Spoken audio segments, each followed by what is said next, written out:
Inbox open করলেই একটা প্রশ্ন একেবারে কমন, ভাইয়া কবে খুলবে ভারতের ট্যুরিস্ট ভিসা? এই একই প্রশ্নের উত্তর দিতে দিতে আমি ক্লান্ত। তো দেখলাম গেল 2-3 দিন হলো একটা একটু মানে আলাদা ধাঁচে প্রশ্ন আসতেছে যে ভাইয়া কেন খুলবে না ভারতের ট্যুরিস্ট ভিসা? কারণ সকল সমস্যার তো সমাধান হয়ে গেছে। এক কথায় ইন্টারিম গভর্নমেন্টের বিদায়ের মাধ্যম দিয়ে ভারতের যে প্রধান চাওয়া ছিল যে বাংলাদেশে একটি গণতান্ত্রিক সরকার ব্যবস্থা প্রতিষ্ঠা করা, এবং তাহলেই তারা সুষ্ঠু স্বাভাবিক মানে কূটনৈতিক নিয়ম রক্ষা করবে এবং তারপরে তারা ট্যুরিস্ট ভিসা চালু করবে, এইরকম একটা বিষয় প্রচলিত ছিল। এখন এটা কি সত্যি নাকি এটা কোনো মিথোলজিক্যাল বিষয় ছিল? আসলে এই প্রশ্নের উত্তরটা আজকে আমি দিব, কি কারণে আসলে ভারত বাংলাদেশিদের জন্য ট্যুরিস্ট ভিসা চালু করছে না বা করবে না। দেখুন বন্ধুরা, আমি কিন্তু আমার আগের ভিডিওতে বলেছিলাম যে 2026 সালে ভারতের ট্যুরিস্ট ভিসা চালু হবে না। বাট আমি কিছু কারণ বললেও আরও একটা কথা বলতে পারিনি। সে কথাটা হচ্ছে শুধু 26 কেন, যদি পরিস্থিতির উন্নতি না হয় তাহলে হয়তো 26, 27, 28-এও ভারতের ট্যুরিস্ট ভিসা বাংলাদেশিদের জন্য চালু হবে না। হ্যাঁ, এতে ভারতের মুষ্টিমেয় কিছু লোক ক্ষতিগ্রস্ত হবে, তবে বৃহৎভাবে তারা তাদের দেশের সার্বভৌমত্ব রক্ষায় বাংলাদেশকে ঝুঁকি মনে করছে, আর সে কারণেই বাংলাদেশিদের জন্য ট্যুরিস্ট ভিসা ওপেন হবে না এবং মেডিকেল ভিসা সেটা সীমিত আকারেই থাকবে। তো কী সেই মূল কারণ? মূল কারণের মধ্যে অন্যতম মূল কারণটা হচ্ছে এই মুহূর্তে বাংলাদেশ আর ভারতের সম্পর্কের মধ্যে টানটান উত্তেজনা। বিশেষ করে পশ্চিমবঙ্গে বিজেপি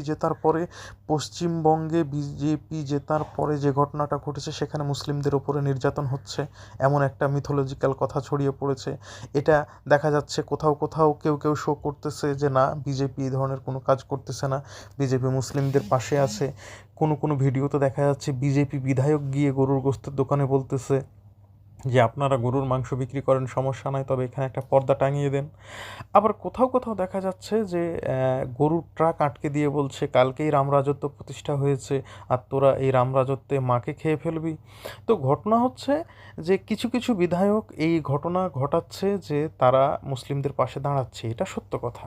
আবার কিছু কিছু জায়গায় কিন্তু ব্যতিক্রম ঘটনা ঘটছে, মুসলিমদের ওপরে অত্যাচার হচ্ছে।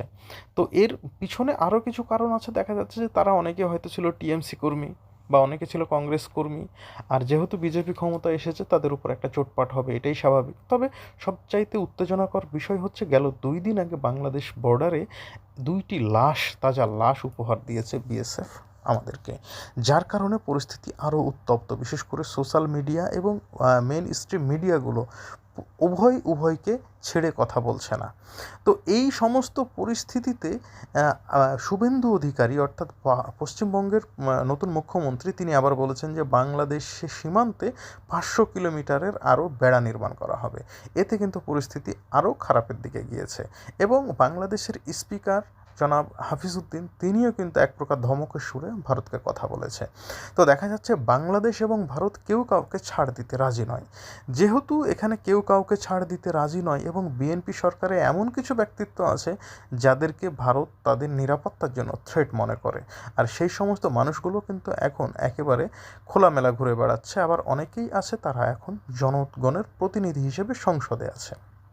সো এই সমস্ত বিষয়গুলো থেকে ভারত চাচ্ছে বিএনপি সরকারের কাছে, বিএনপি সরকার এমন কিছু করুক যাতে প্রুফ হয় যে বিএনপি ভারতের বন্ধু, এবং বাংলাদেশের মাটিকে ব্যবহার করে ভারত বিরোধী কোনো কার্যক্রম যাতে না হয়, এইরকম একটা গ্যারান্টি চাচ্ছে ভারত সরকার।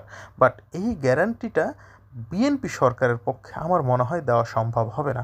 কারণ বিএনপি এমন একটা দল যাদের মূল ন্যারেটিভই ছিল হচ্ছে ভারত বিরোধী, এবং যারা ভারত বিরোধী মানুষ তাদেরই প্রথম পছন্দের দল হচ্ছে বিএনপি এবং অবশ্যই জামাত। এবং যারা ভারতের পক্ষের লোক তাদের পছন্দের দল ছিল হচ্ছে আওয়ামী লীগ, কিন্তু আওয়ামী লীগ আজকে নাই। যদিও বা ভারত কোনো রকমে মানে এক কথায় না পারতে বিএনপিকে সেকেন্ড অপশন হিসেবে মেনে নিয়েছে, কিন্তু মেনে নেওয়ার ফলেও তেমন একটা সুবিধা করে উঠতে পারছে না। তবে ভারত এটা জানতো যে বাংলাদেশে বিএনপি সরকার আসলেও বিএনপি সরকারের সাথে মানিয়ে নেওয়াটা তাদের জন্য কঠিন হয়ে যাবে। আওয়ামী লীগের মতো তারা হয়তো গোলামি করবে না, এই বিষয়টা তারা আগেই বুঝতে পেরেছিল। কিন্তু তারপরেও তারা চেয়েছিল অন্তত ইউনূসের সরকারের হাত থেকে বাঁচতে, কারণ ইউনূস গভর্নমেন্টের আমলে তো দেখেছেন ইউনূস গভর্নমেন্ট ভারতকে কোনোভাবে সময়ই দেয়নি, আর এই বিষয়টা নিয়ে কিন্তু ভারত খুব উদ্গ্রীব ছিল।